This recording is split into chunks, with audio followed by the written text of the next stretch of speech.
Welcome to another episode of Revving Up with Revving. I'm your host, Quang Do, and I'm here with not just one, but two awesome guests, Anthony Marzetti, VP of Product Strategy and Evangelism at Akeron, Marcus Houghton, Sales Program Director at Rocket Software, with a ton of combined experience to share a lot of great insights on what's happening in sales compensation today. Before we get started, a huge thank you to our sponsor, Akeron, and their Volky platform, an AI-powered sales performance management tool recognized consistently in the Gartner Market Guide. Built for today's complexity with real-time visibility into how your comp strategy hits the bottom line. Check them out at akeron.com. All right, without further ado, again, gentlemen, thank you both for joining today's session and recording. I'm curious, I have a little bit of background. I've known Anthony for a bit now.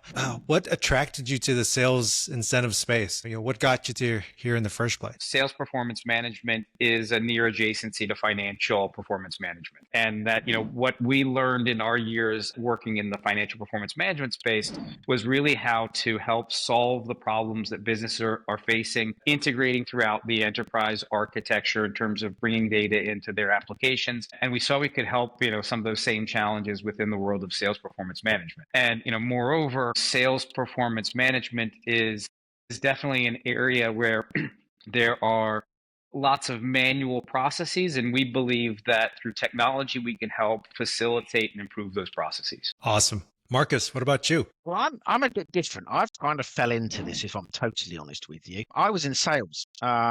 And to be fair, I didn't understand the comp, like most comp sellers, didn't fully understand the comp plan, didn't really read the T's and C's because they were pages long, got screwed over by my sales manager royally, and then decided I need another job because I can't afford to stay in sales because I'm losing money. So I fell into this role because I happened to know someone down the thing that was looking for somebody. So I went from poacher, in effect, from on comp to behind the scenes. And I suddenly fell into a world of comp that I suddenly felt very comfortable with. My knowledge was great. And that was 20 years ago. And ever since then, I never got out of comp, much for the light, I'm sure, but the reality behind it is I find it a truly fascinating area that touches pretty much all parts of the organization. And that's what I like about it more than anything else. Great.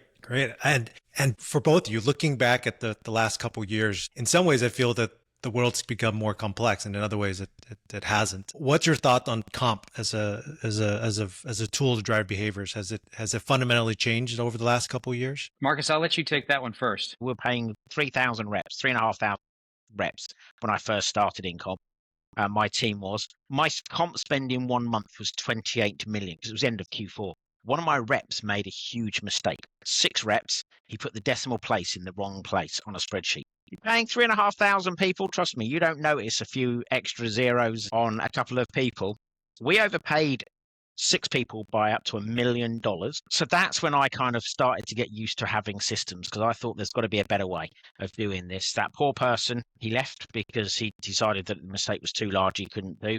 Caused me no end of pain and suffering getting into there. So do I think comp has changed over the years? Yes, I do think it's got more automated and more clever in some organizations as they go through a journey. And you have to go through a bit of pain first to kind of get to that point of view.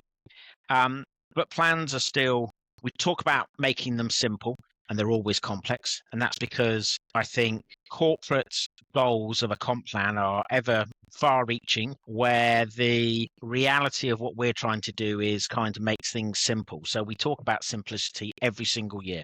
And it always ends up being more and more complex because we're trying to do more and more sophisticated things, even to the point where I'm sure systems people kind of go, how do you expect me to do that? And I have to think about it from an Excel point of view.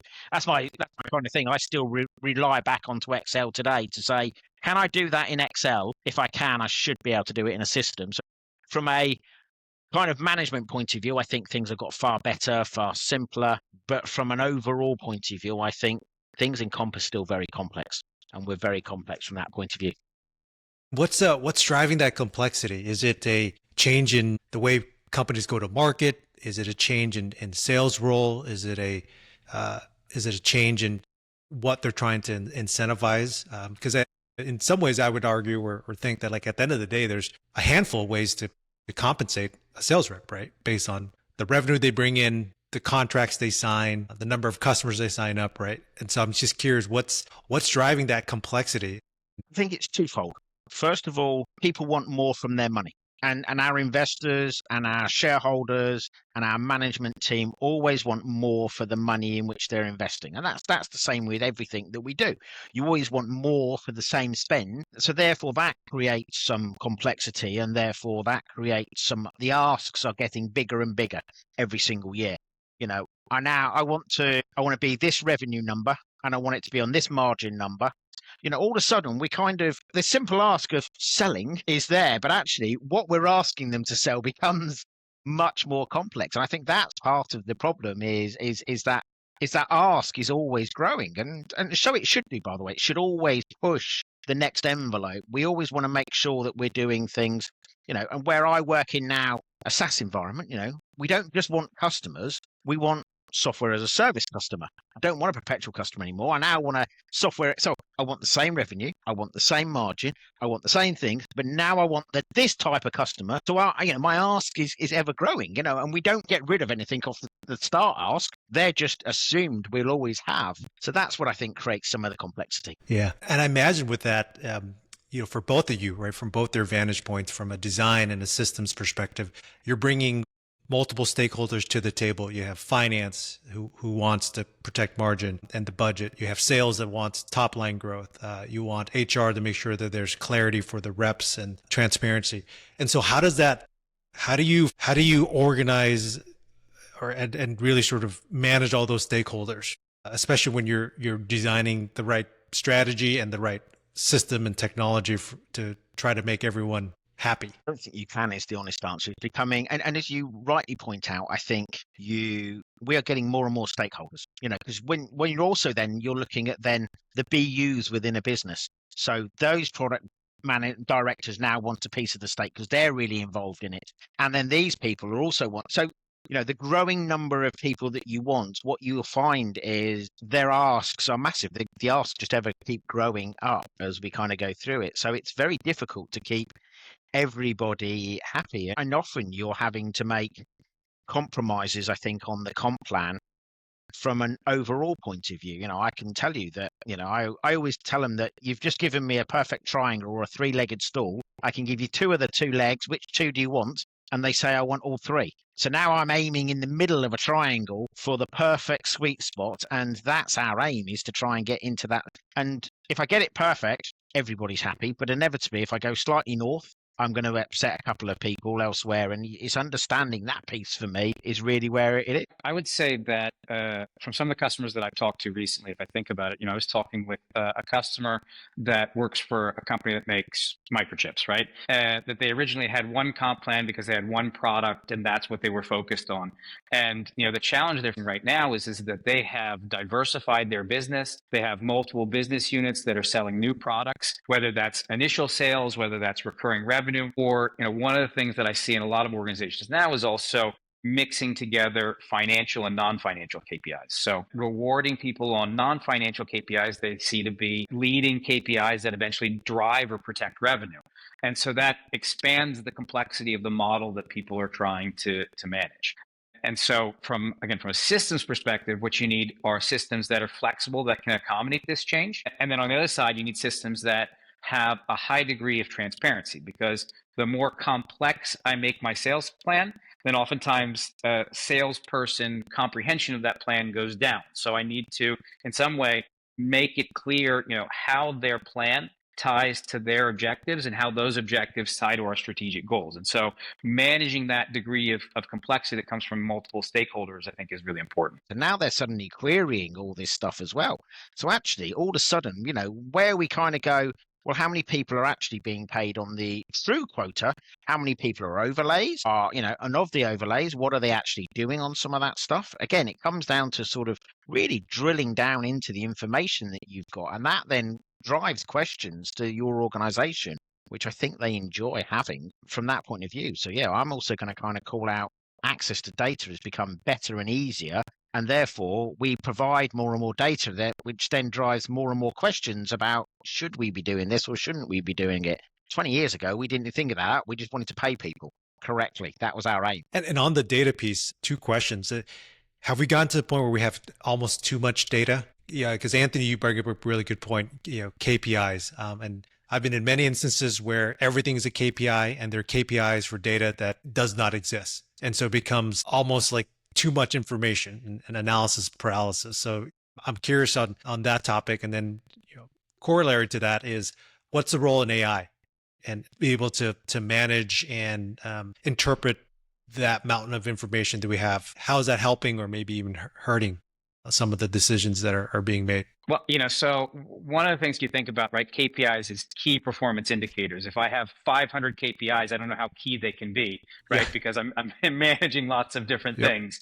And so there is some of this, data explosion, but it also enables us to be, in some ways, more precise in what I'm doing for different cohorts of people. And, I think here, another trend that I'm seeing in some organizations is that what was sales compensation isn't limited to a sales role, right? Because as businesses transition and they have, again, more ongoing recurring revenue or consumption-based models, they have other actors that are actually contributing to that revenue stream. And so organizations are starting to have compensation plans that are both sales and non-sales. And for the non-sales folks that, however, are some way tied to revenue, what's happening is that their compensation plans are starting to take on a greater frequency similar to sales folks. It's a double-edged sword in terms of the volume of data that we're managing, but also tailoring that specifically to specific people to achieve certain objectives. I think you asked about AI, so that's a big can of worms. And it's not a magic wand. You can't just say, "Hey, ChatGPT, design me a new incentive plan because I want to grow 5% this year," and it's going to spit something out. And like, okay, well, I'm done now. I'm going to the beach. Right? Guide it in the direction that you want it to go for your investigation or facilitating you in your tasks. And the more that someone that truly understands the domain can give an AI the specific knowledge it needs for a certain task and guide it, the better results they're going to be. But you still need, we call it, the human in the loop that is there helping manage the AI to produce the top results. So with that said, and I agree 100%, Anthony, with what you just described. Does that change the skill set of the human in the loop? Does that change the profile of the person that is managing the design, the systems administration of the compensation program? I don't know. That's a challenging question. I think, in general, the advent of AI is going to evolve the way that we work. And so we're going to have to adapt our skill sets. And so perhaps folks that had more technical skill sets historically are going to need to evolve and have, try and think about more analytic, business strategic skill sets. What are the right questions that I should be asking of the AI that can provide me with insights as opposed to I'm, crunching the numbers. And again, we need to make sure when we're using these tools as well that we do put guardrails in place, right? Because as Marcus so well pointed out, we're paying people. We can't make mistakes here, right? This is non-negotiable. People need to get paid the proper amounts. And so if it looks close, right, but it's not, then that's not good enough. And so in addition to having it help us, we need to build checks around all of these processes so things are double checked and triple checked to make sure that we're doing it right. I think I'm probably going to add a little bit in here is, first of all, sales comp people are going to still need thick skin because realistically, you're dealing with sellers. And therefore, by default, that's the one thing that will never go away is there is a human aspect of it. So sales comp people have got the thickest skin that you're ever going to meet. They literally are thick in terms of things because they've been stabbed an endlessly number of times about the fact that we got something wrong. Doesn't matter the fact we got 9 million things right. We got one thing wrong and therefore by default. So I think that part of it will never go away. I think it will change the kind of the aspect of the people. They won't need to be quite as good on the Excels that we rely on today. I think there is things in there. I think it will ask us to get people who are more inquisitive. And I think that's the piece for me is, the asking the why questions, go back to where I was before, why is it that we always do that? What is it that we're doing that, if we change this, would it change that behavior? So when a company wants to make a change on their strategy, for example, what are the aspects of that? Yeah, it sounds like what I'm hearing is you need someone that has the same persona to be able to work with sales, understand the strategy, but they just need to be much more technically proficient, right? To understand how to work with the models and to have the right context. So that makes a ton of sense to me. AI is going to be great, but it's an enhancement for our roles rather than anything else. We have to put the intelligence and sometimes mirror. And that's excuse me. So that's a practical question as well, right? So we've talked about AI, but from a practical perspective, we also need to make sure that the AI models that we're using are protecting the data, right? I can't have a single corporate AI model where I'm sending my comp data, because the way that AI models work is that they take that information and they learn from it. It becomes part of the other model, and then you're diffusing it throughout the organization. So you also have to think that while I'm leveraging AI tools, I also have to make sure that I am ring fencing that data, so to speak, for the specific tasks of comp managers, and providing, data protection controls, and thinking about all those things like GDPR and the California Consumer Data Protection Act, and just sensitive information, as you said, Marcus, between someone in one jurisdiction as opposed to another, because of cost of living differences, have different pay plans. But that's stuff that you don't necessarily want all out there in the wild, so to speak. Yeah, 100%. You can't, right? The legal ramifications, the financial consequences of having that data leak is real and potentially very significant. Well, gentlemen, this has been great. I can't thank you enough for the insights, the lively discussion, and can't wait for our next episode. But before we depart, I want to again thank you to Akeron and their Volki platform, a leader in sales performance management, especially for today's complexity and global scale. So if you're in need or thinking about a new platform, check them out at akeron.com. Thank you both, and we'll be talking to you again soon.